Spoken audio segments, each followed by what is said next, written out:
There's always that dude in your draft every single year that right before it starts goes, I'm not drafting that guy. He's trash. Can't go anywhere near him. You can't trust him. And then he goes on and reaches on a running back that's running behind a garbage offensive line, coming off an ACL tear, and isn't even the clear number one in his own backfield. You all know who I'm talking about. You're like, yeah, that's Dan. Does it every year. I know that guy. We all do. But I honestly think this is why we need to be talking risky players, because it's where your leagues are won and lost. It's where you beat your opponents. It's how you do it. Being able to identify the risks and say, is it worth it? Is he going lower than he should? Is he going higher than he should? Should I stay away from him? Wait till he falls? Whatever it is, we need to be able to assess those red flags, or also understand that the red flags are overblown and it's presenting us with a massive opportunity. So I'm Dave Loughran. Appreciate you hanging out. Hit that thumbs up, subscribe to the channel, and leave a comment down below. All of it helps a ton. These are your top 5 riskiest running backs in the top 5 rounds for the 2022 fantasy football season. Let's go. JK Dobbins, 21st running back off the board, ADP 58.5. I really struggled with what I wanted to do with Dobbins because he's an electric running back when he's healthy. And the Ravens offensive line, combined with Lamar Jackson's elite rushing threat, they're going to open up Grand Canyon-sized holes for anyone in that backfield. But there's so many variables at play for Dobbins that you can't help but have some anxiety when you're on the clock in the 5th round and he's still on the board. So let's kick it off with the good. Dobbins' rookie breakout started around the midway point of the season when Mark Ingram's role dried up in Baltimore. We all remember that. Then he went on to score at least 1 rushing touchdown in each of the final 5 weeks of the season, and he was the RB6 over that stretch in half-point PPR. With 9 scores on the year and a league-leading 6 yards per carry, you can definitely see why people were stoked on him heading into 2021. But then Dobbins goes out, tears his ACL in the summer, and everything goes to shit. Then you get Gus Edwards, who tears his ACL shortly after, and the Ravens had to rely on a caravan of retreads and no-namers to occupy the backfield all season long. So yeah, there's a ton of upside with Dobbins, but there's equal, if not more, downside in 2022. First off, we don't know if he'll be ready for week 1. And if he is, what's his involvement? How limited is he? Do they keep him in bubble wrap through the first 4 weeks? Let's not forget, Gus Edwards has never averaged less than 5 yards per carry on a season. And when Dobbins finished as the RB6 over the final 5 weeks as a rookie, Edwards was only 10 spots behind him. I mean, the guy literally just signed a 2-year contract extension last summer. So assuming he's healthy or at the same stage as Dobbins, why do they not just split the work? Edwards is still going to play a big role in this offense, and a 60-40 split for Dobbins isn't out of the question at all. That would probably be acceptable too if there was some pass catching upside here, but the Ravens are notorious for ignoring their running backs in the passing game, and they have been in the bottom 3 for running back targets every season of the Lamar Jackson era. So we're looking at Dobbins' first season back from an ACL tear, a very realistic possibility of a split in the backfield, and an elite rushing quarterback, also a team that doesn't throw to the running backs, and probably some touchdown regression too. I'll let somebody else have him in the 5th round, but keep in mind, Dobbins is definitely more valuable in standard leagues or in half-point PPR than he is in full-point PPR, where the lack of pass-catching upside just crushes his ceiling. Ezekiel Elliott, 17th running back off the board, ADP 39.9. It's actually kind of insane to think that Elliott finished as the RB6 last season in half-point PPR, despite barely cracking 1,000 yards. Thanks to 12 touchdowns, 10 of which came on the ground, 2 in the air, Elliott was able to salvage what on the surface looked like a pretty underwhelming season. He also saw 12 goal line carries to Tony Pollard's 2, which was the huge difference maker there. But aside from that, Elliott was average at best. Among 50 running backs with at least 100 attempts, Elliott finished 26th in yards per attempt with 4.2, 35th in yards after contact per attempt, 37th in forced tackles, which is really low given his 234 carries, and 49th in elusive rating according to PFF. And I honestly wouldn't care too much about all that if Elliott was the clear bell cow in Dallas with no talent behind him on the roster, but it isn't the case. And I'll show you right now why it's not the case at all. On the season, Tony Pollard finished 2nd in yards per attempt, 5.5 per rush, 5th in yards after contact per attempt, 8th in elusiveness, and he forced 8 more missed tackles than Elliott, despite having 107 fewer attempts. Yeah, there's real competition here. Now, we did find out after the season that Elliott was playing with a partially torn PCL, but it doesn't discount how good Pollard was at all. Even in the passing game, Pollard was top 3 in yards per route run. Elliott was 43rd, and Pollard averaged 8.6 yards per reception to Elliott's 6.1. So is Elliott still going to see more than twice as many snaps as Pollard again this year? Is he still going to run more than twice as many routes? I don't see how they can do it. The Cowboys coaching staff has already said Pollard's going to play an integral role in their offense. He's also going to be lined up as a receiver. And why wouldn't he? He's good. He's efficient. He has way less mileage. And just because Elliott's getting paid a shit ton of money doesn't mean they give him the lion's share of work just because. It really doesn't mean that. Maybe they will. It doesn't mean they should. So would you rather have Elliott in the early single-digit rounds? Or would you rather have Pollard 5 rounds after him? For me, the decision's pretty clear.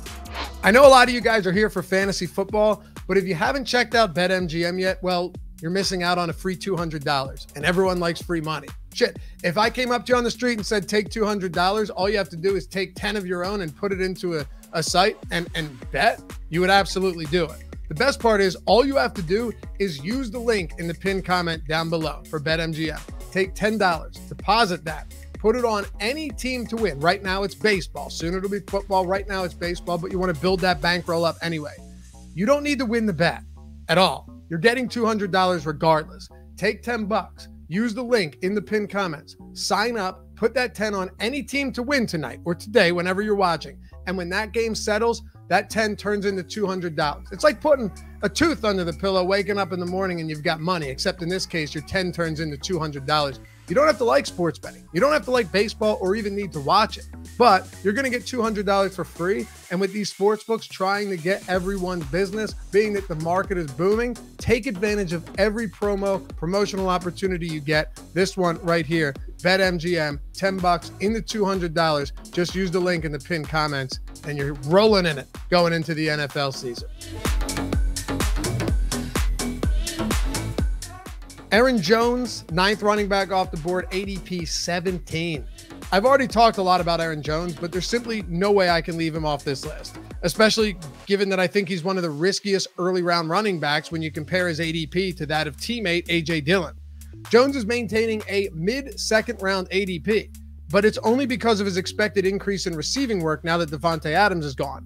And obviously he's a good running back, but I need a whole lot more than a projected spike in passing down work to get him into the second round.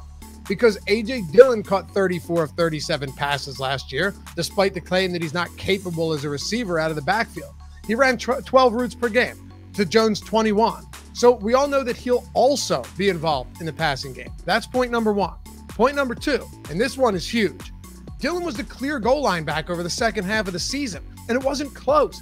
He had 10 goal line carries, led the league over that stretch, 29 red zone carries in the 6 games that both him and Jones were both active over the last 8 weeks.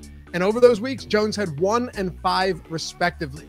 And yeah, you can make the argument that Jones wasn't healthy, but it's not enough to make him the 9th running back off the board and Dillon the 24th, separated by almost 50 picks.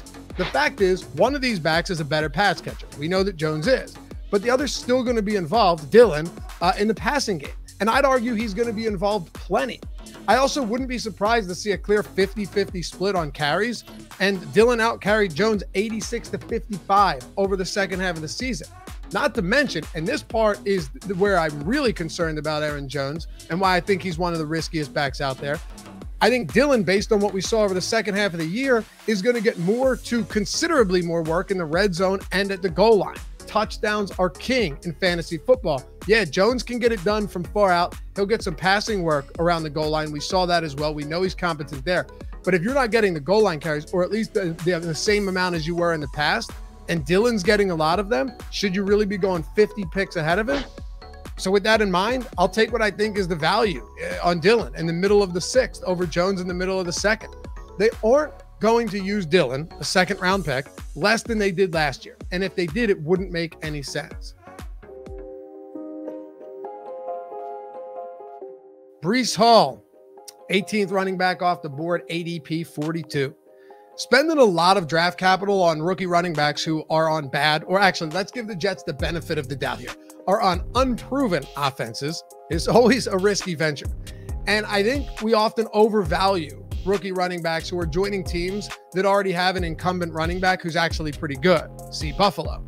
But Breece Hall's an absolute animal. And Michael Carter is a 4th-round pick, not someone who's deeply rooted into the offense despite a 51% snap share last season. So then why is Hall risky? Simple. We honestly have no idea what this Jets offense is going to look like.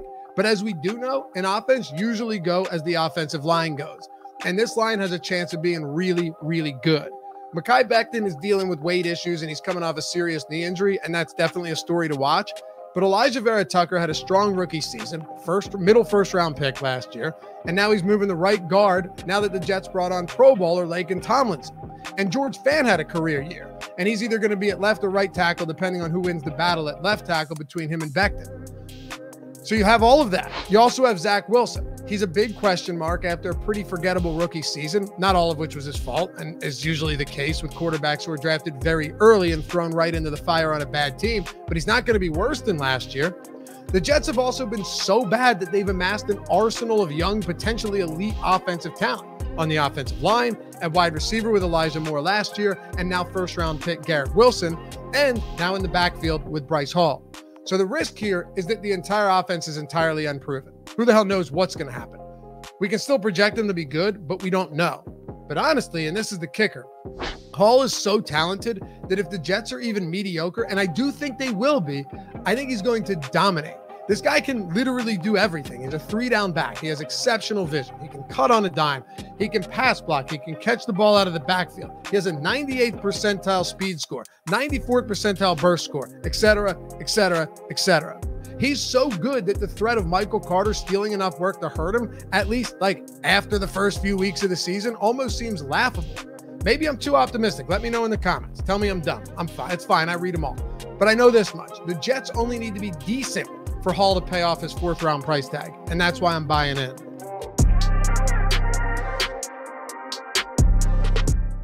Saquon Barkley, 10th running back off the board, ADP 18.1. Now, let me ask you guys a question before we get into this. And let me know in the comments where you're at here, because I spent a lot of time thinking about it, and I do read all the comments. I try and respond to all of them. Would you rather draft Hall in the 4th or Barkley in the 2nd?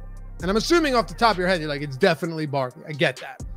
But hear me out. Just before you answer, consider the question in this sense. Both of these running backs are extremely talented. One of them's 4 years younger than the other, has way less mileage, and no injury history at all to speak of. Barkley has missed 21 games over the last 3 seasons, and while I don't really believe in injury proneness, it's just another layer of concern for a running back playing on an offense that's been consistently bad ever since he entered the league. Also, both of these backs are on unproven offenses, as we talked about with Hall, with unproven quarterbacks. Although it's hard to argue that the Jets don't have the higher ceiling with Wilson going into his 2nd year. Now, the biggest reason Barkley still has a 2nd-round price tag and Hall is going in the 4th is because there's no one behind them on the depth chart that's worth a damn. I get that. It's not lost on me. Matt Breida and Gary Brightwell are the RB2 and 3 in New York, so Barkley should be the clear bell cow for the Giants. And if Michael Carter wasn't on the Jets, I think we'd see a 2nd-round tag for Hall too. But how much of a threat is Carter, honestly? Like, how much of a threat is he if Hall is that good? And it's hard to believe he's not going to be that good. There's also word out of New York that this is the healthiest Barkley's been in years, and he'll need to be, because last year he averaged 3.7 yards per attempt, good for 42nd out of 50 running backs with at least 100 carries. He only had 9 runs of 10+ yards. He was 36 in missed tackles forced. He was 38th in yards after contact per attempt, 41st in elusiveness, and 27th in yards per route run. The Giants' run blocking was terrible, and so was their play calling under Joe Judge. So hopefully Brian Dable can fix that. But I don't think Barkley's without some serious question marks, namely health, offensive line, despite the fact that they've made some considerable improvements, and the quarterback play. He has 4 total touchdowns over his last 15 games and clearly didn't look anything like the rookie Saquon Barkley or even the 2nd-year Saquon Barkley that we remember from a few years ago. But if Dable really can turn this offense around, and if the new look offensive line can prove competent, and of course Barkley is actually healthy, he could definitely explode back onto the scene. But here's where I'm taking a stand. I don't want to risk it in the 2nd round. If he's around in the 3rd, I'll happily grab him. Otherwise, I'll grab Hall in the 4th, or I'll snatch up plenty of other high-risk, high-upside backs in the middle rounds that don't present as much risk as Barkley in the 2nd. Appreciate you guys watching. As always, we'll catch you back here for the next one. Peace.